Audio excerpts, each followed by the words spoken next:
How to boost your sales with AI. I'm John McGowan with Mathematical Software. Half the money I spend on advertising is wasted. The trouble is, I don't know which half. This is a famous saying attributed to John Wanamaker, who owned a giant department store in Philadelphia in the late 1800s. It's still true today. Often, businesses and others have difficulty or unable to determine which advertising is working, even if the advertising that you're doing is working at all.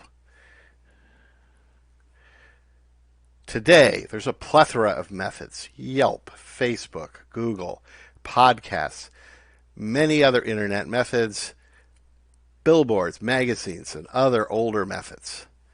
Many to choose from. It's often unclear, are they working and how well do they work? What if you could take the money wasted on bad advertising methods and spend it only on the methods that work?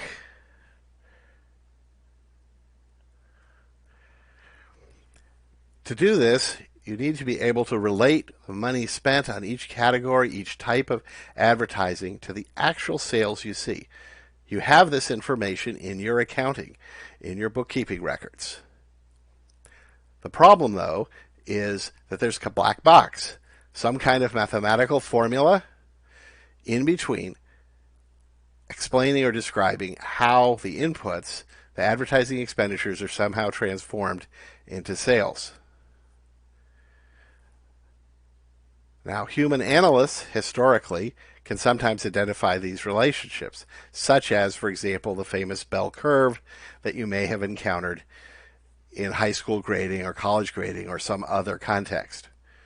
In mathematics, there are many, many formulas, many functions and mathematical objects.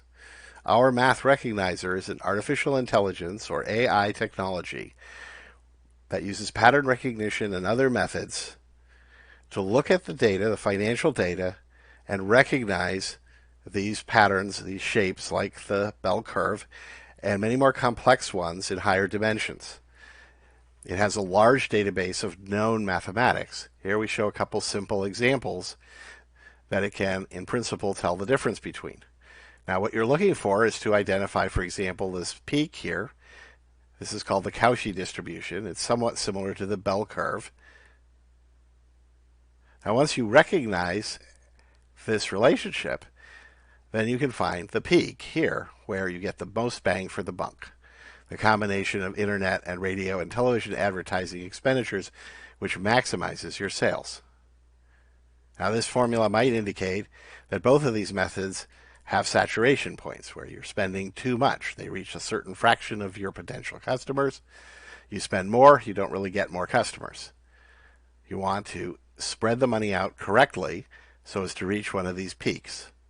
In the other example, we actually have two peaks, and we need to find those peaks, and ideally the highest of the two peaks.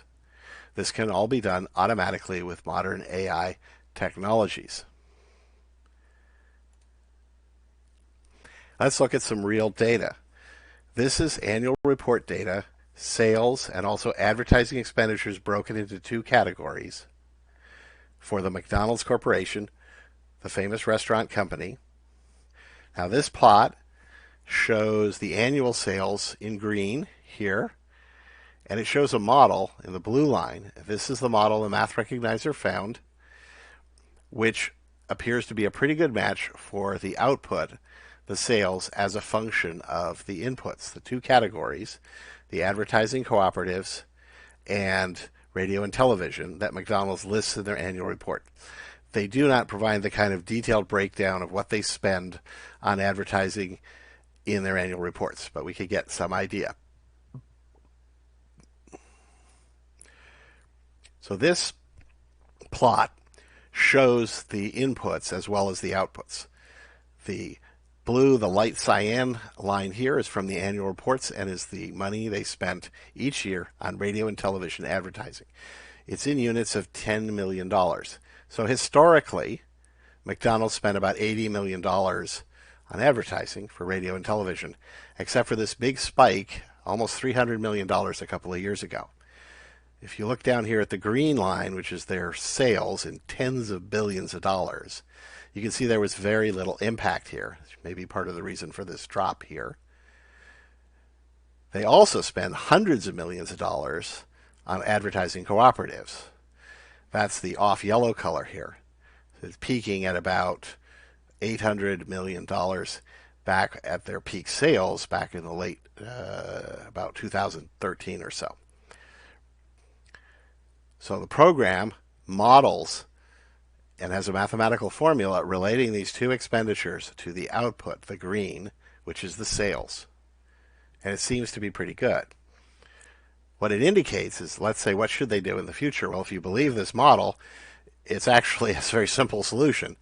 You shouldn't spend anything on radio and television, and you should put all your money, a budget of $500 million here, would go into the advertising cooperatives. Now, you can't see the boost very well in this particular plot, so let's go zoom in on what's happening.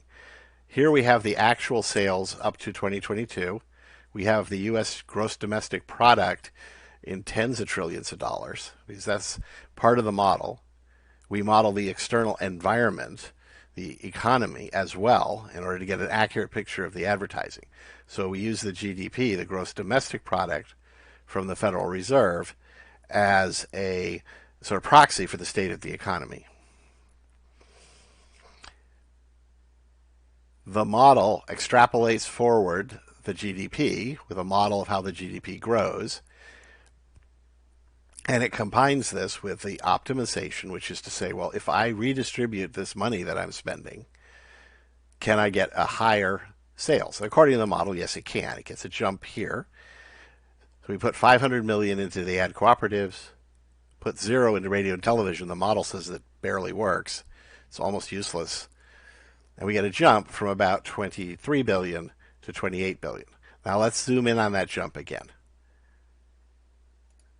So here's just the actual sales up to 2022, and then this is the model prediction when the advertising is redistributed. All the $500 million is put in the advertising cooperatives. The model predicts that it'll go from $23 billion in sales to $28 billion. So a big jump, much more than the $500 million. Now this is a model based on very rough data. The annual reports provide us with only two broad categories of advertising. It shouldn't be taken too seriously. If we were to do this for McDonald's itself, we'd want to look at their advertising expenditures and revenues broken down into finer categories, specific advertising campaigns. We would, for example, want to take a look at that spike and understand what they were doing in that spike of $300 million spent on advertising. So we want to break that down and construct a much more detailed model than we can do with this data. Again, we have the math recognizer to help us construct a state-of-the-art model using AI methods.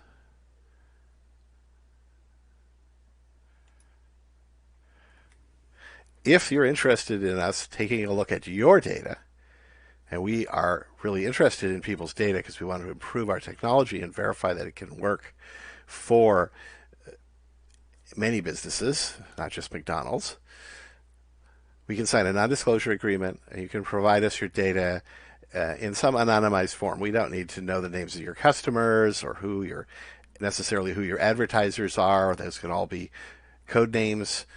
We can even, if necessary, rescale the dollar amounts so we don't know the actual amounts of money involved, but we have to know the relative size of the expenditures for sure. We can do that in such a way that even if there's some kind of security breach, you don't need the NDA to protect your secrets. We never have your sensitive information at all. We just have code names, and that's all we know. That's all we need to know. So share your data with us. We'll take a look at it. If we can't find something useful, we'll let you know, and we'll come back to you in 6 months or a year when we see that our technology has improved and it's worth another look. If we find something, then we can discuss selling that knowledge to you and trying to help you boost your sales. If you are interested, you can contact me, John McGowan, at Mathematical Software Inc. My email is ceo@mathematical-software.com. software.com.